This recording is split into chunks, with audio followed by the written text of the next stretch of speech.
હવામાન વિભાગની આગાહી અનુસાર આવતા સપ્તાહથી દક્ષિણ ગુજરાતમાં વરસાદની સંભાવના। આ વર્ષે ચોમાસું 1 થી 2 દિવસ વહેલું રહેશે અને આવતા સપ્તાહથી પ્રી મોન્સૂન એક્ટિવિટી શરૂ થશે। રાજ્યમાં કેટલાક સ્થળોએ હળવા વરસાદની શક્યતા પણ વ્યક્ત। આગામી સમયમાં 20 થી 25 કિલોમીટરની ઝડપે પવન ફૂંકાશે, ત્યારબાદ પવનની ગતિમાં વધારો થશે। આગળ વધતા ચોમાસાને લીધે રાજ્યમાં વાવાઝોડાની સંભાવના। દરિયાકાંઠાના વિસ્તારોમાં 40 થી 60 કિલોમીટરની ઝડપે ફૂંકાશે પવન। માછીમારોને દરિયો ન ખેડવાની સૂચના।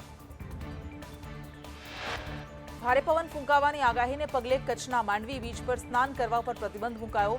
7 જૂન સુધી બીચ પર સ્નાન કરવા પ્રતિબંધ। મામલતદારે સાઇનબોર્ડ લગાવવા પણ સૂચના આપી। વડોદરાના કરજણમાં 2 યુવકો નદીમાં ડૂબ્યા। રારોદ ગામના 2 યુવાનો નદીમાં નહાવા જતા દુર્ઘટના બની। ફાયર વિભાગે યુવાનોની શોધખોળ હાથ ધરી। હિંમતનગર હાઈવે પર ટ્રિપલ અકસ્માત। અકસ્માતથી હાઈવે પર ટ્રાફિક જામ। ડમ્પર ચાલકે કાર અને એક્ટિવાને અડફેટે લેતા અકસ્માત। ડમ્પર ચાલક અકસ્માત સર્જી ફરાર થયો। કોંગ્રેસ નેતા અમિત ચાવડાએ સુરતમાં નિવેદન આપ્યું કે દેશમાં પરિવર્તનની લહેર જોવા મળી। પરિવર્તનની શરૂઆત ગુજરાતથી થશે। ગુજરાતમાં ઇન્ડિયા ગઠબંધનને લોકોએ સારો આવકાર આપ્યો છે। એક્ઝિટ પોલ ગમે તે કહેતા હોય, 4મી તારીખે ચિત્ર સ્પષ્ટ થઈ જશે। એક્ઝિટ પોલ પર કોંગ્રેસ નેતા હિંમતસિંહ પટેલે નિવેદન આપ્યું કે જનતાનો નિર્ણય સર્વોપરી હોય છે। ગુજરાતની 10 સીટ પર કોંગ્રેસ જીતવાની આશા છે। ગુજરાતની તમામ સીટ પર કોંગ્રેસ મજબૂતાઈથી લડ્યું। ગુજરાતમાં કલ્પના ન હોય એવા ચોંકાવનારા પરિણામ આવશે। કોંગ્રેસ પ્રજાના મુદ્દા અને સારા ઉમેદવાર સાથે ચૂંટણી લડ્યું છે। અમદાવાદમાં કોંગ્રેસે શરૂ કરી મતગણતરીની તૈયારી। મતગણતરીમાં ધ્યાન રાખવા હાઈકમાન્ડની ટકોર। રાષ્ટ્રીય અધ્યક્ષ મલ્લિકાર્જુન ખડગે અને રાહુલ ગાંધીએ ઉમેદવારો સાથે સંવાદ કર્યો। આંકડામાં ગોલમાલ ન થાય તેનું ધ્યાન રાખવા સૂચન। લોકસભા 2024નું પરિણામ 4 જૂને થશે જાહેર। અમદાવાદમાં મતગણતરી કેન્દ્ર પર તૈયારીઓ શરૂ કરાઈ। મતગણતરી કેન્દ્રમાં બેરિકેડિંગ લગાવાયા।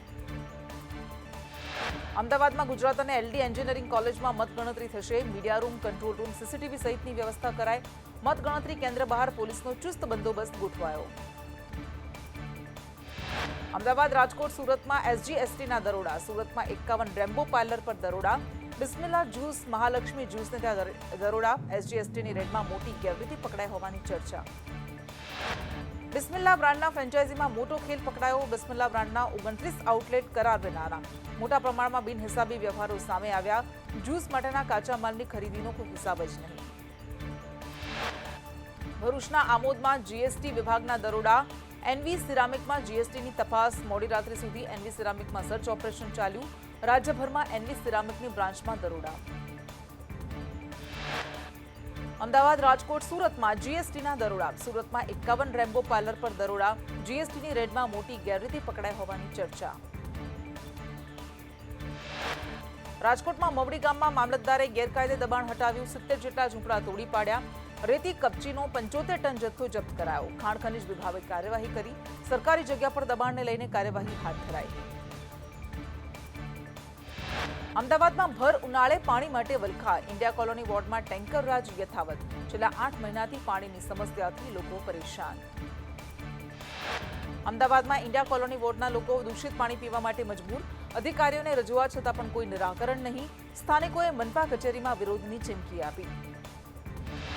ભુજ શહેરમાં પીવાના પાણીની સમસ્યા। નર્મદાનું ઓછું અને અનિયમિત પાણી મળતા પ્રજા પરેશાન। પાલિકા દ્વારા નર્મદા નિગમને વધુ પાણી આપવા શહેરીજનોની રજૂઆત, તેમ છતાં પાણી ન મળતા લોકો પરેશાન। કચ્છમાં નર્મદા પાઇપલાઇનમાં ફરી ભંગાણ થયું। અબડાસાના રાતા તળાવ પાસે એરવાલ લીકેજ થયો। એરવાલમાં લીકેજને કારણે ભુજ નલિયા હાઈવે પર પાણી ફરી વળ્યા। સુરતના ઓલપાડમાં પાણી પુરવઠા યોજનાની લાઇનમાં લીકેજ। ભર ઉનાળે હજારો લીટર પાણીનો વેડફાટ। પાણી લીકેજથી સ્થાનિકો પરેશાન। સ્થાનિક જાગૃત નાગરિકે વિડીયો બનાવીને વાયરલ કર્યો। વ્યારાના વાઘજરી ગામે યોજાયેલા ખ્રિસ્તી સંમેલનના કાર્યક્રમનો બિરસા સેનાએ કર્યો વિરોધ। કાર્યક્રમમાં બજિંદરસિંહ દ્વારા બીમાર માણસોને સાજા કરાય છે। આ કથિત ચમત્કારોનો વિરોધ દેવ બિરસા સેનાના રાષ્ટ્રીય અધ્યક્ષ અરવિંદ વસાવાએ કર્યો છે। વિકસિત ગુજરાતમાં પ્રાથમિક સુવિધાનો અભાવ। પાટણના ડામરકા ગામમાં આઝાદીના વર્ષો પછી પણ લાઇટ નથી। લોકો વગર વીજળીએ અંધકારમય જીવન જીવી રહ્યા છે। તંત્રને રજૂઆત બાદ ગામમાં થોડા દિવસ પહેલા વીજપોલ નખાયા, પણ વાયરોનું જોડાણ નથી થયું। સુરતના કોર્પોરેટર નરેન્દ્ર પાંડવ આવ્યા વિવાદમાં. ગેરકાયદે બાંધકામ ડેમોલિશનથી અટકાવ્યાનો આક્ષેપ. સોસાયટીના રહીશોએ પાલિકા કમિશનરને રજૂઆત કરી. શ્રીકુંજ કોઓપરેટિવ હાઉસિંગ સોસાયટીના રહીશોમાં રોષ. સુરત ગ્રામ્યમાં વિમાન ઇમરજન્સી લેન્ડિંગની અફવા. રેસ્ટોરન્ટ માટે લાવવામાં આવ્યું હતું સ્ક્રેપ વિમાન. રિસોર્ટના ગેટમાં વિમાન નહીં જતા રોડ પર રહેવા દીધું. આવતા જતા લોકોએ વિડીયો ઉતારીને વાયરલ કર્યો. વાંકાનેરમાં જોખમી સવારી કરાવનાર સામે કાર્યવાહી. ખીચોખીચ પેસેન્જર્સ ભરી જોખમી સવારી કરાવતા 3 સામે મોટર વ્હીકલ એક્ટ મુજબ કાર્યવાહી. વાંકાનેર સિટી પોલીસે વધુ તપાસ હાથ ધરી. જાફરાબાદમાં સાગરખેડુનું 1 જૂનથી 2 મહિનાનું વેકેશન. બોટ સફાઈ, દોડ સાધવા સહિતની કરાશે કામગીરી. માછીમારોને દરિયો ન ખેડવા માટે સૂચના. માછીમારી કરવા ગયેલી બોટને કાંઠે લંગારાઈ. નસવાડીના તણખલા પીએચસીમાં આરોગ્ય સેવા કથળી. 50 ગામ વચ્ચે ચાલતા પીએચસીમાં ડોક્ટરનો અભાવ. સરકારી હોસ્પિટલમાં ડોક્ટર ન આવતા દર્દીઓને હાલાકી. ડોક્ટર ન આવતા દર્દીઓ ધક્કા ખાઈ રહ્યા છે. વડોદરામાં એસએસજી હોસ્પિટલમાં કોન્ટ્રાક્ટ કર્મીઓની બેદરકારી. પહેલા માળેથી બોક્સ નીચે નાખતા બોક્સ તૂટ્યા. રાજેશ એન્ટરપ્રાઇઝને આપવામાં આવ્યો છે કોન્ટ્રાક્ટ. કોન્ટ્રાક્ટરની બેદરકારી સામે પગલાં ભરવા ઉઠી માંગ. કૃષિ મંત્રી રાઘવજી પટેલ દ્વારકાધીશના દર્શને. દ્વારકાધીશના દર્શન કરીને પૂજા અર્ચના કરી ધન્યતા અનુભવી. ભાવનગરમાં ભગવાન જગન્નાથની રથયાત્રાના કાર્યાલયનું સંતો મહંતોની ઉપસ્થિતિમાં ઉદ્ઘાટન. આ પ્રસંગે સંતો સહિત મોટી સંખ્યામાં શહેરીજનો ઉપસ્થિત રહ્યા. રાજકોટના ટીપીઓ સાગઠિયાની વધુ એક સંપત્તિનો ખુલાસો. રાજકોટ જામનગર રોડ પર અલગ ધણી નામનો પેટ્રોલ પંપ હોવાનો ખુલાસો. આ પેટ્રોલ પંપ સાગઠિયાના પરિવારના સદસ્યના નામે. એપ્રિલ 2023માં રાજકોટનો ટીઆરપી ગેમ ઝોન તોડી નાખવાનો આદેશ અપાયો હતો. નોટિસ છતાં ટીપી શાખા દ્વારા કોઈ કાર્યવાહી ન થઈ. સાગઠિયાના તાબા હેઠળના વિભાગે ભ્રષ્ટાચાર કર્યાની શંકા. ટીપીઓ એટીપીની રહેમ નજર હેઠળ ધમધમી રહ્યું હતું ગેમ ઝોન. ટીઆરપી ગેમ ઝોનને મનાઈ હુકમ ફરમાયાના પુરાવા પણ સામે આવ્યા. બાંધકામ તોડવાની સ્પષ્ટ સૂચના છતાં પણ ધમધમી રહ્યું હતું ગેમ ઝોન. રજિસ્ટરમાં કુલ 692 મિલકતો સામે મનાઈ હુકમનો ઉલ્લેખ. રાજકોટ ટીઆરપી ગેમ ઝોનનું સ્ટ્રક્ચર રાહુલ રાઠોડે બનાવ્યું હોવાનું ખુલ્યું. રાહુલનો પરિવાર ફેબ્રિકેશનના વ્યવસાય સાથે સંકળાયેલો. રાહુલ રાઠોડ હાલ પોલીસ કસ્ટડીમાં છે. ટીઆરપી ગેમ ઝોનના સ્ટ્રક્ચરમાં એલ્યુમિનિયમનો ઉપયોગ થયાની શક્યતા. પોલીસ દ્વારા એફએસએલના રિપોર્ટની જોવાઈ રહી છે રાહ. સાગઠિયાની સંપત્તિએ ભ્રષ્ટાચારની પોલ ખોલી. એમડી સાગઠિયાના ભાઈના નામે વધુ એક સંપત્તિનો ખુલાસો. ટ્વિન સ્ટારમાં 9મા માળે આવેલી છે આ ઓફિસ. રાજકોટમાં ટીપીઓ એમડી સાગઠિયાના ભાઈના નામે ઓફિસ. ઓફિસનું સરમુખત્યારનામું સાગઠિયાના નામે હોવાનું ખુલ્યું. ટીઆરપી ગેમ ઝોન અગ્નિકાંડને લઈને મોટા સમાચાર. ગેમ ઝોનના માલિકોની વધુ એક કરતૂતનો પર્દાફાશ. ટર્નઓવર કરતા ઓછો ટેક્સ બતાવતા હોવાની શંકા. રૂપિયા રળવા માટે અવનવા નુસ્ખા અજમાવતા હતા. રેશવે એન્ટરપ્રાઇઝને નામે 2023માં જીએસટી નંબર લીધો હતો. જેતપુરમાં 2500 જેટલા કારખાનામાં ફાયર સેફટીના સાધનો લગાવવા સર્ક્યુલર બહાર પાડવામાં આવ્યો. ડાઇંગ એસોસિએશનના તમામ કારખાનેદારોને ફાયર એનઓસી લેવા તંત્રની સૂચના. નિયમોનું ઉલ્લંઘન કરનાર સામે મામલતદારની આગેવાનીમાં બનેલ ફાયર સેફટીની ટીમ લેશે પગલાં. અમદાવાદમાં આવિષ્કાર મલ્ટી સ્પેશિયાલિસ્ટ હોસ્પિટલને ફાયર સેફટીના અભાવે સીલ કરાઈ. બીયુ પરમિશન વગર ચાલતી હતી આ હોસ્પિટલ. નવો નિર્ણય ન લેવાય ત્યાં સુધી હોસ્પિટલ બંધ રહેશે. એએમસીએ આજે 8 જેટલી મિલકતો સીલ કરી. એનઓસી અને ફાયર સેફટીના અભાવે 4 સિનેમા, 2 હોસ્પિટલ અને 2 ફૂડ કોર્ટ સીલ કર્યા. સાયન્સ સિટી વિસ્તારમાં સમર્પણ હોસ્પિટલ પણ સીલ કરાઈ. અમદાવાદમાં એસજી હાઈવે પર પ્લસ હોસ્પિટલ સીલ કરાઈ. બોડકદેવમાં food park, cinema, થલતેજનું Banna મિનીપ્લેક્સ સિનેમાને seal કરીને કાર્યવાહી હાથ ધરવામાં આવી. અમદાવાદમાં ફાયર સેફટીના નિયમભંગ કરનાર સામે કાર્યવાહી. ફાયર સેફટી નિયમ વિરુદ્ધના બાંધકામ પર તવાઈ. અગ્નિકાંડ બાદના 9મા દિવસે તંત્રની કાર્યવાહી યથાવત. ઘોડાસરમાં ફાયર સેફટીના અભાવે કોમ્પ્લેક્સ સીલ. આજથી ગાંધીનગરની ગિફ્ટ સિટીમાં ફિડે વર્લ્ડ જુનિયર ચેસ ટુર્નામેન્ટનો પ્રારંભ, જેમાં વિશ્વના 46 દેશોના 230 ખેલાડીઓ ભાગ લેશે. આ પ્રસંગે 5 વખતના વર્લ્ડ ચેમ્પિયન તથા ગ્રાન્ડમાસ્ટર વિશ્વનાથન આનંદે જણાવ્યું કે છેલ્લા કેટલાક સમયથી ભારતના ચેસ ખેલાડીઓ જે રીતે વિશ્વ સ્તરે શાનદાર પ્રદર્શન કરી રહ્યા છે તે જોતા નજીકના વર્ષોમાં ભારત વર્લ્ડ ચેસમાં સુપર પાવર બની શકે છે.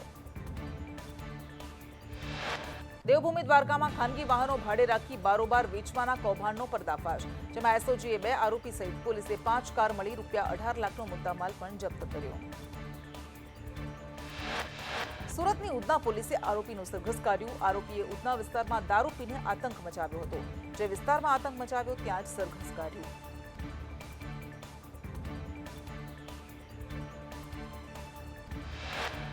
સુરતના દેવત ગામે પતિએ પત્નીની હત્યા કરી. ઘરકંકાસમાં હત્યાને અંજામ આપ્યો.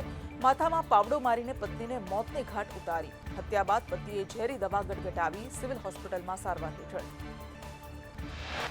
કડીના નંદાસણ ગામમાં યુવકની હત્યા. શાકભાજી લીંબુનો વેપાર ન કરવાની તકરાર. સારવાર દરમિયાન હિંમત દત્તાણીનું મોત થયું. દીપક દત્તાણી નામના શખ્સ સામે હત્યાની ફરિયાદ. ભાવનગરમાં જ્વલનશીલ પદાર્થનો જથ્થો ઝડપાયો. કૃષ્ણા ઓઇલ મિલના ગોડાઉનમાંથી 5000 લીટર ઓઇલ પદાર્થ જપ્ત. 390 કિલો ગ્રીસ જેવો જ્વલનશીલ પદાર્થ પણ જપ્ત કરાયો. આ સમગ્ર મામલે પોલીસે વધુ તપાસ હાથ ધરી. અંકલેશ્વર જીઆઈડીસીમાં સુદામા એસ્ટેટમાં ચોરી થયાની ઘટના સામે આવી. ગોડાઉનમાંથી વેલ્ડિંગ મશીન ચોરી કરીને તસ્કરો ફરાર. પોલીસે ફરિયાદ નોંધી તપાસ શરૂ કરી. દિલ્હીના મુખ્યમંત્રી અરવિંદ કેજરીવાલે સરેન્ડર કર્યું. કેજરીવાલના 21 દિવસના વચગાળાના જામીન પૂર્ણ થતા તિહાડ જેલમાં સરેન્ડર કર્યું. લોકસભા ચૂંટણીને લઈને સુપ્રીમ કોર્ટે જામીન આપ્યા હતા. સરેન્ડર કરતા પહેલા કેજરીવાલે રાજઘાટ જઈને ગાંધી બાપુને શ્રદ્ધાંજલિ આપી. સાથે જ હનુમાન મંદિરમાં પણ દર્શન કર્યા. કેજરીવાલે કહ્યું, સુપ્રીમ કોર્ટનો આભાર કે મને 21 દિવસના પેરોલ આપ્યા. 4 જૂને મંગળવાર છે. બજરંગબલી તાનાશાહોનો નાશ કરશે. દિલ્હીના મુખ્યમંત્રી અરવિંદ કેજરીવાલને રાઉઝ એવન્યુ કોર્ટે 5 જૂન સુધી ન્યાયિક કસ્ટડીમાં મોકલ્યા. ઈડીએ રાઉઝ એવન્યુ કોર્ટમાં કરેલી અરજી પર રજાના દિવસે પણ સુનાવણી કરીને આદેશ આપ્યો. અરુણાચલ પ્રદેશમાં ફરી ભાજપની સરકાર. અત્યાર સુધી 60માંથી 46 બેઠકો પર ભાજપની જીત. કોંગ્રેસને અરુણાચલમાં ફક્ત 1 બેઠક મળી. સિક્કિમમાં એસકેએમે તમામના સુપડા સાફ કર્યા. એસકેએમને 32માંથી 31 બેઠકો મળી. સિક્કિમમાં વિપક્ષને માત્ર 1 બેઠક.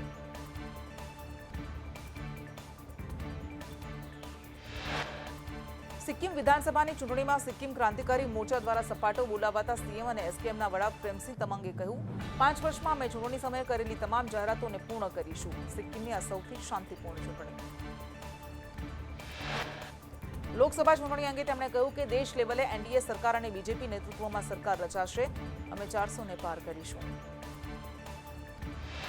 એક્ઝિટ પોલના આંકડાઓ બાદ કોંગ્રેસના નેતા રાહુલ ગાંધીનું નિવેદન. કહ્યું, ઇન્ડિયા ગઠબંધન 295 બેઠક જીતી રહ્યું છે. રાહુલે દેશભરના કોંગ્રેસ નેતાઓ સાથે વર્ચ્યુઅલ બેઠક પણ યોજી. ચૂંટણી પરિણામ પહેલા જ એક્શન મોડમાં વડાપ્રધાન મોદી 100 દિવસના એજન્ડા પર તાબડતોબ 7 બેઠક કરી. પરિણામ બાદ તાત્કાલિક અસરથી અધિકારીઓને કામે લાગી જવા સૂચના. વડાપ્રધાન મોદીએ ડિઝાસ્ટર સહિતના ઉચ્ચ અધિકારીઓ સાથે પીએમઓમાં બેઠક કરી. બેઠકમાં દેશના ઉત્તરીય ભાગમાં પ્રવર્તી રહેલ હીટવેવ અને દક્ષિણ અને પૂર્વીય તટ પર ત્રાટકેલા રેમલ વાવાઝોડાની રાહત કામગીરી અંગે ચર્ચા કરી. ધ્યાન અને સાધના પર વડાપ્રધાન મોદીનો પત્ર. કન્યાકુમારીમાં સાધનાના અનુભવ વર્ણવ્યા. વિવેકાનંદ શિલા સ્મારકનું મહત્વ સમજાવ્યું. અનુભવમાં કહ્યું, અહીં અલૌકિક ઉર્જાનો અનુભવ. વડાપ્રધાન મોદીએ પત્રમાં કહ્યું, આ શિલા પર માતા પાર્વતીએ તપ કર્યું હતું. વિવેકાનંદજીએ પણ અહીં જ તપસ્યા કરી હતી. વિવેકાનંદજી મારા આદર્શ રહ્યા છે. રાષ્ટ્રની સેવામાં સમર્પિત રહેવાનો સંકલ્પ. છેલ્લા 1 સપ્તાહથી રાષ્ટ્રીય રાજધાનીમાં જળ સંકટ. અનેક વિસ્તારમાં પીવાના પાણી માટે લોકોને વલખા. ટેન્કર મારફતે લોકોને પહોંચાડાય છે પીવા માટેનું પાણી. રાજધાની દિલ્હીમાં જળ સંકટને લઈને પણ રાજનીતિ શરૂ થઈ. દિલ્હીવાસીઓને પૂરતું પાણી ઉપલબ્ધ કરાવવા આપ સરકાર નિષ્ફળ ગયાનો ભાજપે આક્ષેપ કર્યો.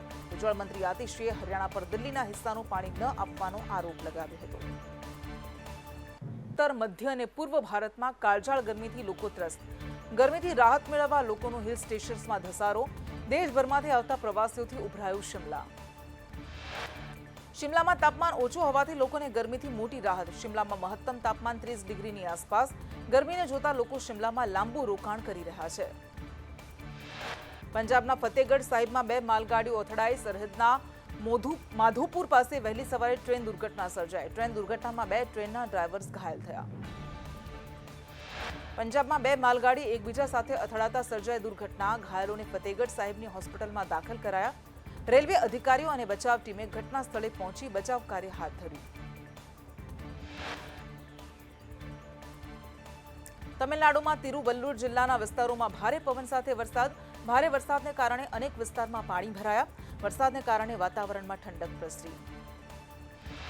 દિલ્હી, રાજસ્થાન સહિત 27 રાજ્યોમાં આજે વરસાદની શક્યતા. 40 થી 50 કિલોમીટરની ઝડપે ફૂંકાશે પવન. યુપી, છત્તીસગઢમાં તાપમાનમાં 3 થી 4 ડિગ્રીનો ઘટાડો. કેરળમાં ઘણા વિસ્તારોમાં વરસાદને કારણે પાણી ભરાયા. રાજ્યના ઘણા વિસ્તારોમાં ભૂસ્ખલન અને વૃક્ષો ધરાશાયી થયા. વરસાદનું રેડ એલર્ટ જાહેર કરાયું. ચોમાસાના આગમન વચ્ચે દેશભરમાં ભીષણ ગરમીનો પ્રકોપ યથાવત. ઉત્તર પૂર્વ અને મધ્ય ભારતમાં હીટવેવ યથાવત. 1 માર્ચથી અત્યાર સુધી ગરમીને કારણે 56 લોકોના મોત. 56માંથી 46 લોકોએ ફક્ત મેમાં જીવ ગુમાવ્યા. 3 મહિનામાં દેશમાં હીટસ્ટ્રોકના 25,000 કેસ નોંધાયા. 2 મહિનામાં જ હીટસ્ટ્રોકના 19,000થી વધુ કેસ.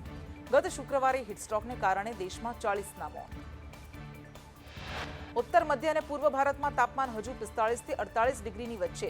કેરળમાં ચોમાસું જામતા હવે ઉત્તરમાં ગરમીથી રાહતના એંધાણ. દક્ષિણ પશ્ચિમના ચોમાસાની આગેકૂચ માટે અનુકૂળ સ્થિતિ. ચંદ્રના સૌથી અંધકારવાળા ભાગમાં ચીનનું લેન્ડિંગ. 23 દિવસમાં સેમ્પલ લઈને ચાંગઈ-6 લેન્ડર પરત આવશે. ભારતની જેસ્મીને પેરિસ ઓલિમ્પિક 2024 મહિલાઓની 57 કિલોગ્રામ વજન વર્ગમાં તેના કોટાની પુષ્ટિ કરી. બોક્સિંગમાં ભારત માટે અત્યાર સુધી આ છઠ્ઠો કોટા.